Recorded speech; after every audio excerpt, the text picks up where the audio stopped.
What is going on, guys? We are back for episode number 2 of my Pokemon Team Johto Edition. So this is going to be a continuation on our Kanto Edition journey.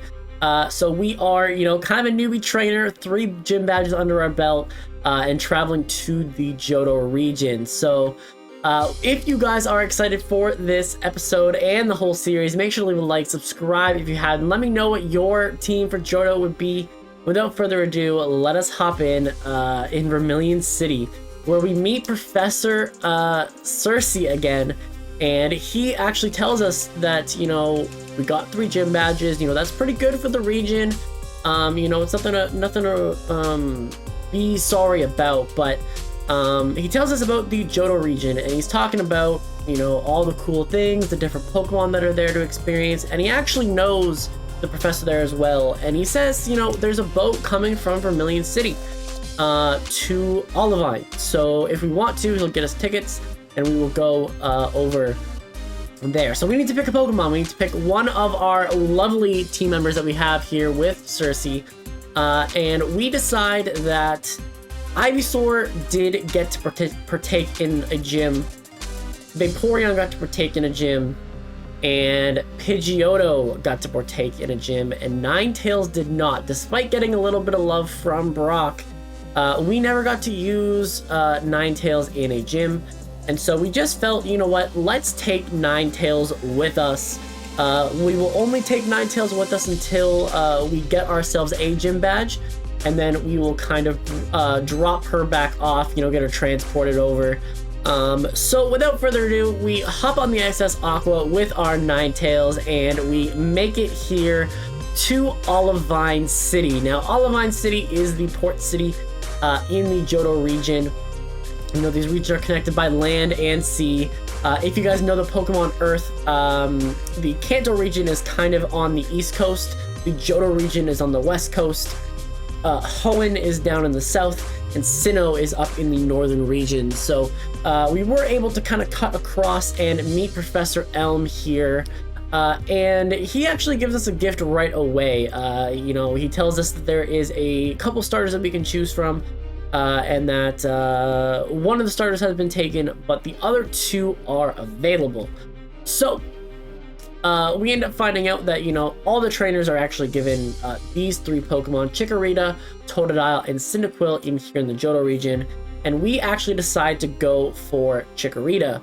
And this is, kind of the easy pick for us, really. We've already had a Bulbasaur to train, so we've actually already become pretty accustomed to the photosynthesis Pokemon, to the herbivore Pokemon, and Pokemon that really just kind of need good weather to kind of thrive. And so Chikorita is exclusively a herbivore, eating plants, shoots, leaves, berries, and honestly, grass types are just really easy to raise.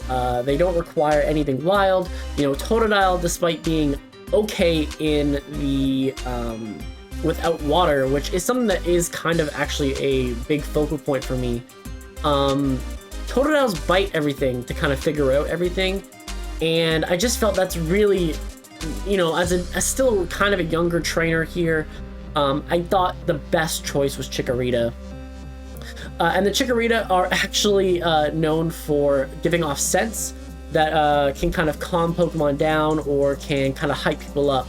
And so there's actually a full thing on the whole Chikorita line that Erica, the Kanto 4th gym leader, she has her own perfume line and actually uses the Chikorita scents as her perfume line. But yeah, so without further ado, Elm ends up telling us that Chuck is actually not around. He is away training Brawly and Bay, who are fighting type gym leaders in other regions. And so that kind of gives us another hint. We kind of already know a little bit about the Hoenn region being kind of around us as well, and so we kind of get an idea that, okay, Brawly's gonna be ready to go if we ever end up seeing him, and Chuck is clearly a trainer, so they're doing the most, but we do know that Jasmine is here in Olivine City, and that is someone that we can take on. So we end up finding out that she is a steel type gym leader. This works out perfectly for our Ninetales, and we head to the Olivine City gym. And, you know, the mineral badge, you know, it's a tough one still. It's a tough one still. We've, like, when you think about it, we have taken on the first gym, the second gym, the fourth gym in the Kanto region. And we are taking on the sixth gym leader here in the Johto region. And Jasmine's no joke, right? Steelix is still a Pokemon that can hit Ninetales very, very hard, but we end up kind of letting Chikorita kind of chill in the background, see what's going on, you know, while we kind of use Ninetales. And Ninetales does beat out a victory for us. Our Ninetales is able to kind of use fire-type moves and kind of take out the Magneton and kind of handle the Steelix with a lot better speed and just being able to kind of attack that way. And so we end up learning that Ecruteak is going to be our next destination, and we just need to go kind of north and then go east. So we end up out towards Moo Moo Farms, and Moo Moo Farms is a really, really cool spot. You know, we got to get that Moo Moo milk, get to taste that sweet nectar, and but we actually get a little bit lost though. We don't end up going east. We kind of end up going kind of like northeast, and that is a problem because we actually end up towards the Lake of Rage, and that is really, really scary. However, there is a little bit of consolation prize in this. We end up finding a bunch of team members that we really, really like, and we end up capturing them all. So we actually end up finding a fully evolved Noctowl in the forest on the way. And Noctowl, of course, is another bird of prey Pokemon. Owls are actually my favorite flying creature, and that just made it really, really cool. Noctowl's actually been seen in my top 5s, if you guys haven't seen that. But yeah, they're really more nocturnal. And so we kind of need to utilize that, but they're able to kind of use Psychic Attack. It's kind of like Xatu in a way, but they are kind of more known for other things where Xatu and Natsu are kind of known for seeing into the future. The Owls are just known for being very intelligent and able to use those Psychic type attacks. And then Noctowl is actually the tallest Pokemon that we really have, actually, in terms of wingspan. The 5'3" wingspan, the only thing is that it's about 3 feet tall, so it's about the same size as our other Pokemon, but it's a little bit bigger than some of the other Pokemon we've had.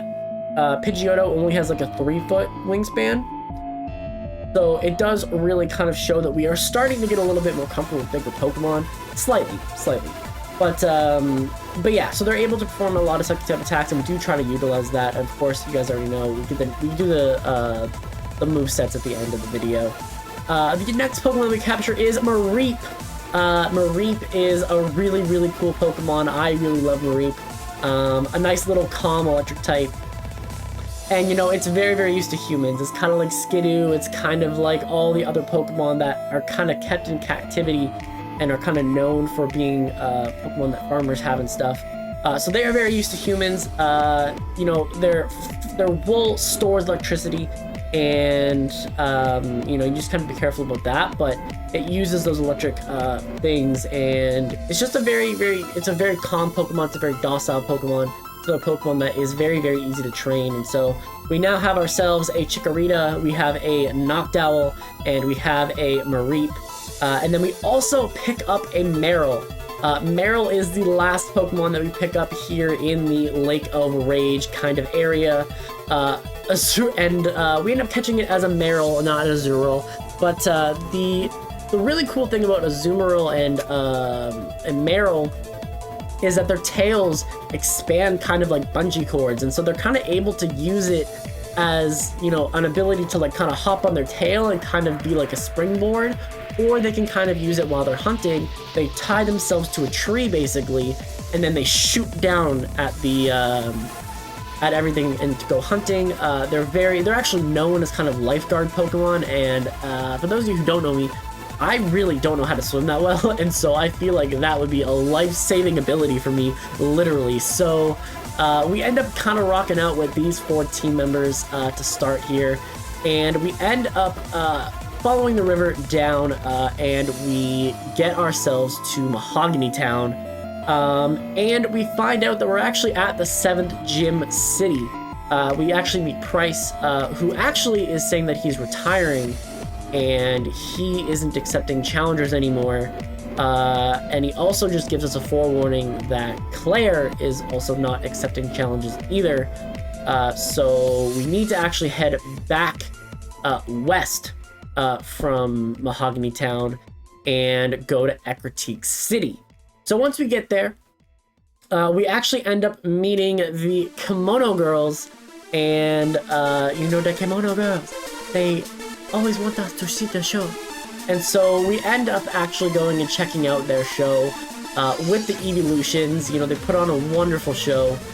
They explain, you know, the history of Ecruteak City, the history of the Twin Bell Towers, and how it got burned down in a lightning storm.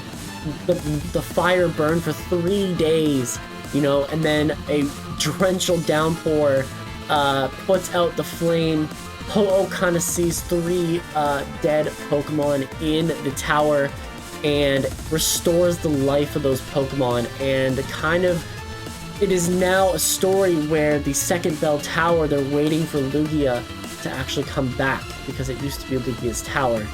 And of course, this is a really, really cool story. We actually end up seeing Morty here at the show as well. And after the show, we challenge Morty to a battle. And of course, he is very, very excited to take on this challenge. We actually end up deciding we're going to go with Noctowl in this fight. Noctowl, we think, has the best advantage against Ghost types. The rest of our team kind of struggles. You know, Meryl is a Fairy type, and Morty is known for kind of Gengar, Haunter, Gastly's. And Chikorita really isn't ready to fight, and you know, so we end up going with Noctowl, and Noctowl ends up kind of cleaning house in this gym. We end up doing a very, very good job. You know, we're able to kind of use our Psychic type attacks and the fact that we're normal type to kind of ignore anything that Morty really wants to do. And after that, you know, we're kind of just talking. He tells us, you know, you got to go south and then kind of keep going west a little bit. You'll get to National Park on your way to Goldenrod City, and we're just doing a bunch of training here. We get a ton of training all along here, all south. Chikorita evolves into Bayleaf, and Bayleaf, we end up learning the scent actually makes it a little bit more vibrant. Chikorita has like a calming presence, and Bayleaf's scent is actually more of a powerful one that actually kind of hypes people up, which is really, really cool. We also have Mareep evolved into Flaffy, and Flaffy kind of has a lot less fur on it, but the fur is a little bit richer and able to store the electricity a little bit better. And we kind of start seeing our team form up here.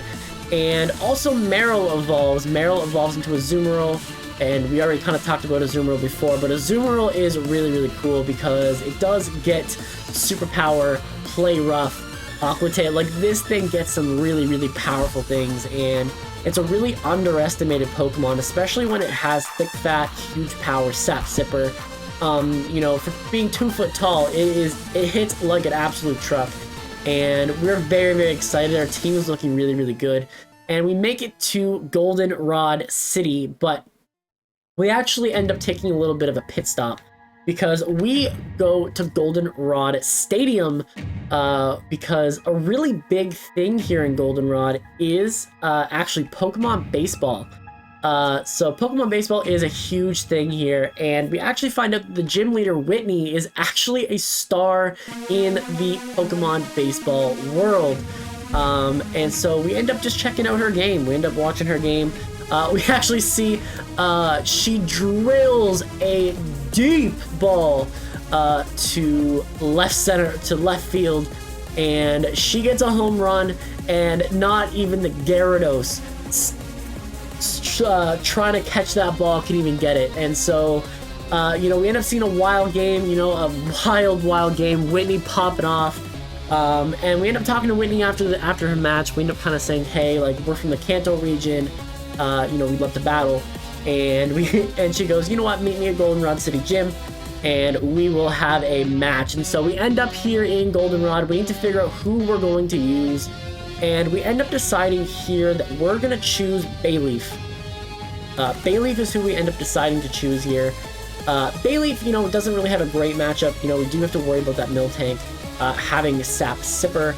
but we end up kind of utilizing Bayleaf in a way, and we end up taking on Whitney and actually handling it pretty well. You know, Bayleaf, you know, a little bit stronger, a little bit sturdier now, ate the roll-ups quite nicely, and we were actually able to kind of flinch Whitney down here. And so she, you know, is obviously in awe. You know, she thinks she has the advantage. She thought she had a real advantage using Miltank with Sap Sipper and Rolla, and we were just kind of able to stop that and utilize our abilities very, very nicely. And she ends up telling us, you know, just head down south. Azalea Town is actually in the forest itself, and so hopefully you don't miss it. But there is also Union Cave if you do miss it, so you know you've gone too far. And so we end up making it to Azalea Town, and we find Bugsy in his natural habitat, chilling in, and he actually has an outside gym. His gym is actually just in the middle of the forest, which is really, really cool. And we actually end up deciding to to use Meryl in this gym, and Meryl, we end up deciding is the choice. You know, they're using bug Pokemon, we're going to use a little Pokemon ourselves. Now this is a little bit of a dubious gym. I actually should have probably used Azumarill against Whitney, because Bugsy does have a Beedrill that is quite scary, a Scyther that is quite scary, but we do end up taking it out. Azumarill absolutely crushes, and we end up getting the Hive Badge from Bugsy. And we continue our way onto Union Cave, and this is very, very interesting. So this cave is supposed to be lit up. It's supposed to have lighting all throughout it, and it didn't. And for whatever reason, Falafi actually evolves in our time of need, the pseudo lighthouse Pokemon itself. And Ampharos is a really, really cool Pokemon. I really like this Pokemon. 4 foot tall. This is our tallest Pokemon to date, which is really, really cool. And so you can kind of see we're getting a little bit more comfortable. And now it no longer has a fur coat over it. It's completely able to generate energy on its own, and you can kind of see, you know, it's just a very, very cool Pokemon, able to use Morse code. It likes to light up things, and we get to Violet City, and of course the Sprout Tower is actually where we end up finding Faulkner. Faulkner is here training with the Sprout Tower people. You know, he's kind of just smacking up all the bells, all the Bellsprouts, and we end up challenging him right here.